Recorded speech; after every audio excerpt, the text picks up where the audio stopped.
הרבה נפגעים ונפגעות לא מספרים על הפגיעה שלהם במשך המון שנים. יש לנו דרך כחברה, כהורים, כחברים, לפקוח עיניים ולזהות סימנים שיכולים להדליק לנו נורות אדומות.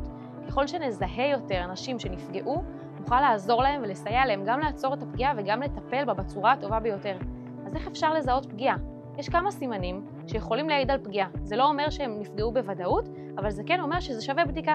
אז דבר ראשון הוא נסיגה התנהגותית. אם יש ילד שהוא כבר גמול מטיטולים, ופתאום חוזר להרטיב בלילה, מוצא את האצבע, נקשר לחפץ מעבר, שהילד פתאום מתנהג לא בהתאם לגילו, מדליקה נורה אדומה. הימנעות ממפגשים חברתיים, מדינמיקות חברתיות, חוסר רצון להגיע לאירועים משפחתיים, חוסר רצון להזמין חברים, לשחק עם חברים, גם בגיל ההתבגרות, גם אצל ילדים קטנים, יכול להדליק נורות אדומות.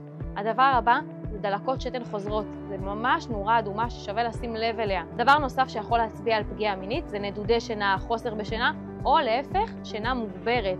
אם יש ילד, ילדה, בחור או בחורה שנוטים לשינה באופן מוגזם וקיצוני, לא משהו שקשור לגיל ההתבגרות, נרצה לבחון את זה. אם המורה בכיתה מזהה איזשהו ילד שהוא היה תמיד חברותי ומשחק ופעיל, ופתאום הוא מסתגר בתוך עצמו, יושב לבד, פחות מדבר, פחות פעיל, זאת חתיכת נורה אדומה.